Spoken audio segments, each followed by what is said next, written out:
Hello and welcome. You're watching NDTV. I'm Gargi Rawat. Now today there were dramatic scenes outside the Election Commission headquarters after a delegation of Trinamool Congress MPs met with the Election Commission and then sat on dharna outside. They were protesting against the misuse of central agencies by the BJP-led Central government. They have demanded that the chiefs of the 4 central investigation committees should be removed by the commission ahead of elections, saying there needs to be a level playing field. After they were forcibly removed by the police, as you can see there, they continued their protests inside the police station as well. They said the dharna would continue, and in Kolkata, a delegation, a team led by Abhishek Banerjee of the Trinamool Congress met with the West Bengal governor over the manhandling of Trinamool MPs in New Delhi. Let's just listen into what Derek O'Brien said. We are fighting for democracy. We are fighting for the rights of the people of Bengal, and don't think you can bully us. The way we were treated by the Delhi police today, that is why the delegation of our senior ministers, MPs and MLAs, ministers in West Bengal, led by National General Secretary, we will not take this lying down. We will fight you. And the people of Bengal will teach you one big lesson. All right, let's go across to Saurabh now for more. So, Saurabh, dramatic scenes outside the Election Commission and then the Trinamool MP saying they're going to continue the protest in the police station as well. Meanwhile, in Kolkata, a delegation led by Abhishek Banerjee met with the governor. Bring us all the latest. Well, Abhishek Banerjee, of course, has just met the governor, and the Trinamool delegation has just emerged from the Raj Bhavan. In fact, that press conference outside the Raj Bhavan is still going on. Abhishek Banerjee, the National General Secretary of the Trinamool Congress, addressing the media at this point after meeting the governor. Now, the Trinamool Congress has blamed the Election Commission of India for not taking action against the NIA. The Trinamool's demand has been removal of the NIA director and also the NIA SP from Kolkata, who the Trinamool alleges was in cahoots with the BJP. Abhishek Banerjee has also announced that he will release CCTV footage. Now, this press conference is taking place just outside the Raj Bhavan in Kolkata. And today Trinamool members of parliament were detained by the Delhi police and taken to Mandir Marg police station, where they are still going to be held. The Trinamool has announced that it will hold a 24-hour dharna in the police station. We just heard Derek O'Brien, the leader of the Trinamool Congress, in the Rajya Sabha speaking, and Abhishek Banerjee has led a Trinamool delegation and met the governor on this issue and is addressing the media at this point after having met the governor. And this, of course, is a late night meeting. Remember, after this incident, an urgent appointment was sought with the governor by Abhishek Banerjee and the Trinamool Congress. The governor gave time at 9 p.m. They met the governor at 9 p.m. and came out of the Raj Bhavan to address the media on what all happened. And the Trinamool Congress has very clearly said the responsibility at this point lies with the Election Commission. They have provided evidence, what they claim, of collusion between the BJP and the NIA. The BJP, meanwhile, says that agencies are going on doing their work against corruption and against where there has been cases of terror being spread through crude bombs, and that is something that these agencies will continue to do even as the Trinamool cries foul. But in this political rhetoric and political debate, now a late night meeting with the governor, the Trinamool delegation that has met the governor has just emerged from the Raj Bhavan. All right, thanks so much, Saurabh, for joining us with the latest developments there. Now, news from Delhi, where the face-off between the Delhi government versus the LG has escalated once again. And Delhi LG, V.K. Saxena, has written a letter to the Home Ministry alleging that Delhi ministers are refusing to attend meetings called by him. In his letter, he says that after Arvind Kejriwal's arrest, he'd called meetings so that the routine work of governance is not hampered. But the ministers have declined his invite. He says it shows insensitivity and lack of seriousness. However, the Aam Aadmi Party has countered the LG's call for a meeting. Delhi Minister Saurabh Bhardwaj said that water, health, environment and forest are all transferred subjects of the elected government, and the LG cannot hold a meeting for such issues. देखिए, बिल्ली के भाग से छीका नहीं फूटता. LG साहब थोड़ा संविधान समझ लें. किसकी बात कर रहे हैं? पानी की, स्वास्थ्य की, एनवायरनमेंट की, फॉरेस्ट की, ये सारे ट्रांसफर्ड सब्जेक्ट हैं, चुनी हुई सरकार के सब्जेक्ट हैं. संविधान की कौन से अनुच्छेद में एलजी को ये पावर दे दी कि वो चुने हुए मंत्रियों को बुला के इसके ऊपर आदेश दे सकते हैं? एलजी साहब बताएं, उसका जिक्र तो उन्होंने नहीं किया। Now in our special election programming, big faces in the first phase, and today we caught up with Congress leader Gaurav Gogoi, two-time member of parliament. He's the son of former Assam Chief Minister Tarun Gogoi and is contesting this time from the Jorhat seat, a seat he hasn't contested before. He says this election is a fight for the idea of democracy.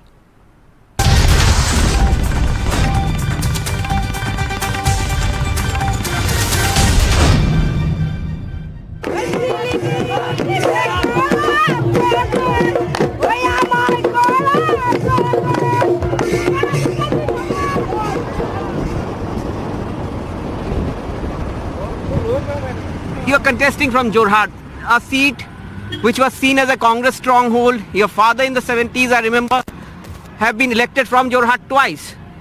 But after that, he shifted to Koliabor, from where you were two-time MP. This time, the Battle of Jorhat is seen as the main poll battle in Assam. How do you see your chances?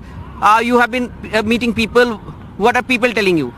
Ratnadeep, there's a fantastic environment in Jorhat, and it has been created in a very short span of time. I really didn't expect such a response because I have not worked in Jorhat for the last 10 years. I was in a neighboring district far from Jorhat. Your late father, when he was chief minister, and he would always tell us about the personal connection. But talking about personal connect, it seems that the BJP is also working on it. Particularly Chief Minister Himanta Biswa Sharma has been campaigning very hard in Jorhat. Particularly, he has taken out a lot of rallies. The focus for the BJP definitely is Jorhat. And if we talk about the India bloc in Assam, India bloc could not come into a seat sharing apart from few seats in Assam. So is that not a dampener, the fact that the opposition is not united in Assam? No, I mean, I'm just focused on my seat because my seat goes to polls in the first phase. So people vote on the 19th itself. And all major parties of the India Alliance are working for us in this particular seat, whether they be national parties or whether they be regional parties. CPM, CPI-ML, even Aam Aadmi Party is campaigning with us. We have a very well orchestrated campaign with them. But as I said, political parties with their grassroots workers definitely create a lot of outreach. Chief Minister Himanta Biswa Sharma said that they have also made their mind. It will be a verdict in their favor. Many watchers say that it's more of a fight between Gaurav Gogoi and the top leadership of the BJP in Assam. The Chief Minister himself campaigning so hard for the sitting MP. There are several, Assam ministers camped in Jorhat. Do you see it is a kind of a fight between two political personalities, the CM and yourself? It might be their view. It's certainly not mine. I'm fighting for the right of tea garden workers who don't get a sufficient living wage, who are seeing their tea garden units being bought and sold to very shady owners who then close down the tea gardens and the workers are left without any benefits. I'm working for the benefit of Majoli, a place of spiritual importance, of Vaishnavite importance, and we are trying to figure out how we can boost tourism but at the same time reclaim our heritage. And we are fighting for the idea of democracy because people in Assam, especially in Jorhat, they have opposed the Citizenship Amendment Act, but they don't have the space to exercise their right to protest. There is so much of police intimidation, there is so much of intimidation by the government that the democratic right to protest is lost. So there is a sense of fear and anxiety in the people of Assam. Gaurav, you're talking about CAA, and your party in its manifesto also has raised this issue of CAA. Your stand of the party is clear, your stand is clear, but this is the same issue with which in 2021 Assam elections Congress had gone into the polls and the result was not in your favor. Again you have gone into this election with the same issue. So do you think that this really resonates among people? It at least doesn't resonate in terms of numbers and in terms of winning elections. Well, isn't that what the BJP has done also? They passed the CAA just before, just around a Lok Sabha election. And then just before this Lok Sabha election, they have notified the rules. So for them, clearly it's an election issue. They seem to be issuing rules and notification while the case is ongoing in Supreme Court. And it's unfortunate that I too have become a petitioner now in this CA case.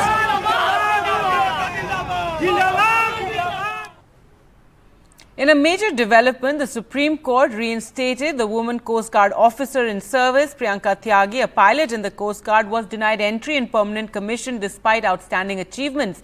In a 14-year stint, she had saved more than 300 lives in deep sea. During the last hearing, the Supreme Court had warned the centre that they must give her the permanent commission, otherwise the top court would take a decision. Harsha sent us this report.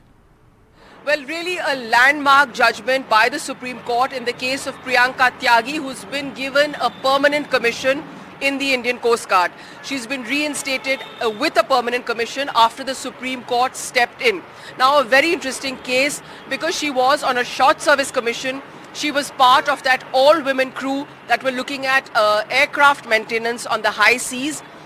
But she was not been given a permanent commission. So she went to court about, in this case, and of course, very interestingly, the Supreme Court came forward and transferred that case from the High Court and had a hearing in the Supreme Court. Of course, the Chief Justice was hearing this case and he's given really a landmark judgment. In fact, he's made some very interesting observations.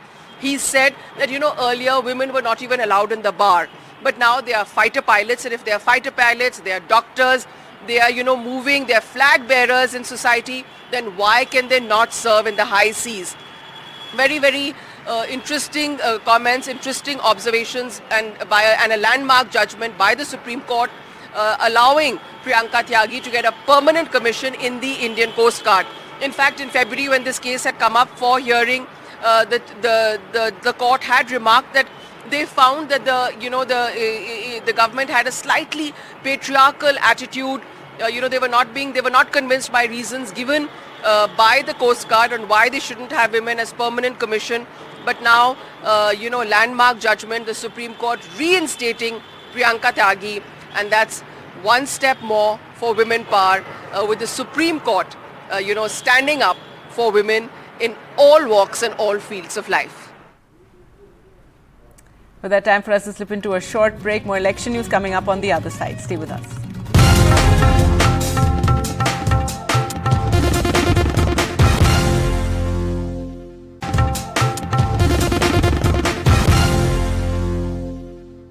Welcome back. Sonia Gandhi's son-in-law, Robert Vadra, has once again spoken of a political role for himself a few days after he said that the people of Amethi want him to contest from there. Now he claims people all over the country are clamoring for him to join politics. खाली अमेठी से नहीं, पूरे देश के हर कोने से पुकार आ रही है मुझे सक्रिय राजनीति में आने के लिए। अब अमेठी से इसलिए है कि मैंने 99 से वहाँ प्रचार किया लोगों के बीच में, और वहाँ से बात ज़्यादा उठ रही है क्योंकि पोस्टर और काफ़ी चीज़ें लगनी शुरू हुई। Now for a special election report, the battle for the city of Nawabs, election in the heart of Uttar Pradesh, Lucknow, where BJP has had 3 decades of domination. In this election, it's BJP's Rajnath Singh versus Samajwadi Party's Ravidas Mehrotra.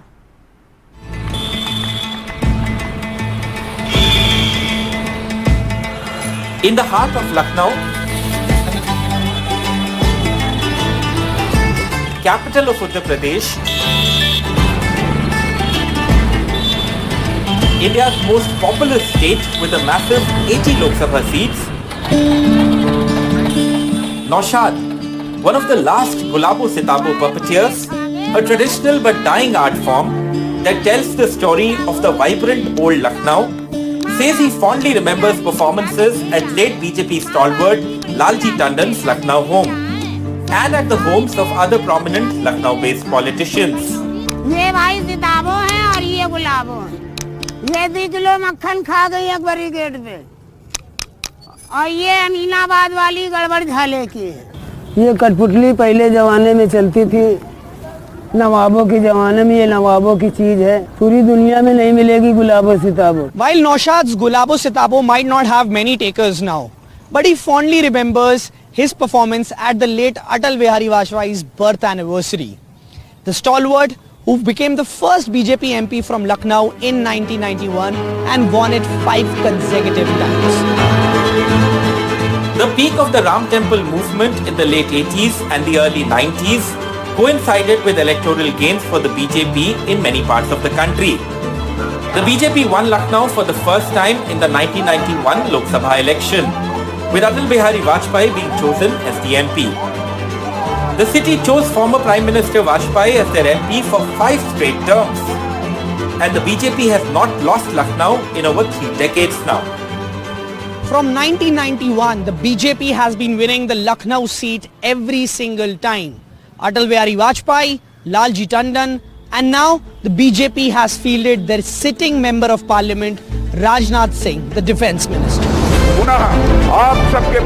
Rajnath Singh won the 2014 election with a margin of 2,72,000 votes. In 2019, that margin rose to over 3 lakh votes. Rajnath ji का ये तीसरा term है और इस बार वो 5 लाख से ज्यादा वोटों से लखनऊ से चुनाव जीते। मुझे तो लगता है कि अभी तक गठबंधन का प्रत्याशी ही नहीं तय हुआ है, तो रविदास मेहरोत्रा अंत तक लड़ेंगे इसकी गारंटी न सपाइयों को है और न ही आम जनमानस में है। Despite being formidable forces in the state, the Samajwadi Party and the BSP have never been able to win the Lucknow seat. In 2019, the SP and BSP were in alliance, but then still Rajnath Singh managed to defeat the alliance by over 3.5 lakh votes. This time, while the BSP has decided to contest solo, the SP and the Congress are in alliance, and it is Ravidas Mehrotra of the Samajwadi Party who will be fighting against Defence Minister Rajnath Singh. The main challenger to Rajnath Singh in this election is this man, Samajwadi Party MLA from the Lucknow Central seat, Ravidas Mehrotra, a political veteran from the city who first became MLA in 1989 and a former minister under the Akhilesh Yadav government.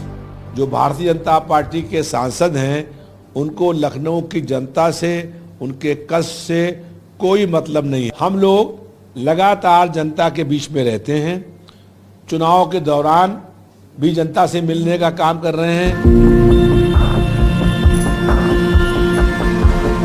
With over 24 lakh people, the urban population in Lucknow is around 65%. There are around 70% Hindus and more than 20% Muslims living in Lucknow. But most of these people come to this iconic Sharma tea stall for their daily chai and samosa. भाई BJP जीतेगी इस बार भी। ऐसा क्यों बोलते हो आप? और कोई टक्कर में है भी तो नहीं उसके इस टाइम। जैसे कोई एक स्ट्रॉन्ग अपोनेंट भी चाहिए होता है किसी को हराने के लिए, इस टाइम वो है नहीं। तो इस टाइम बीजेपी को ही है। चुनाव माहौल इंडिया गठबंधन इस बार अच्छी बहुमत से हो सकता है। ऐसा क्यों? कहीं सरकार कमी क्योंकि महंगाई, बेरोजगारी, सारी व्यवस्थाएं सरकार मोदी सरकार द्वारा है। With the increase in modernity, Lucknow perhaps still carries the elegance of Mughal era. Not just food, architecture, but also the artwork. But what do artisans of Lucknow that gave Lucknow its identity think about the upcoming elections? Lucknow's traditional Zari Zardozi industry has for long served as a means of livelihood to many in the city. But artisans like Haider Ali, who has been working for 2 decades, say it's fading away despite government claims of support.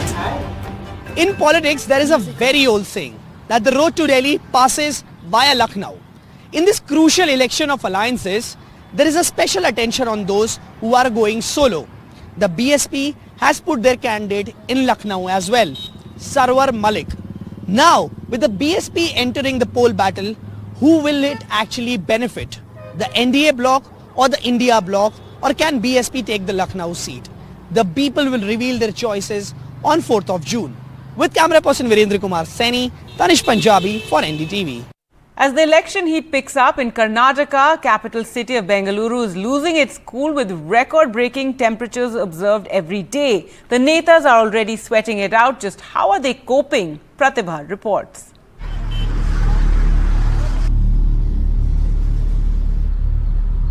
Bengaluru generally boasts of pleasant weather, but with temperatures soaring now.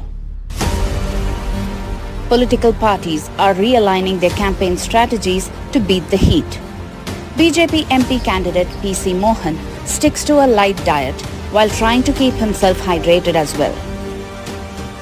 We always eat very light and no oily food in the election campaign. We drink a lot of water. They welcome us, they make us sit, they give us buttermilk, they give us water. See, heat is there, physical heat is there. But the way people are welcoming and encouraging, the Karyakartas and myself, we are forgetting that. Be it rallies and road shows, Congress MP candidate Mansoor Khan tries to wrap them up by mid-morning or schedule them for evenings.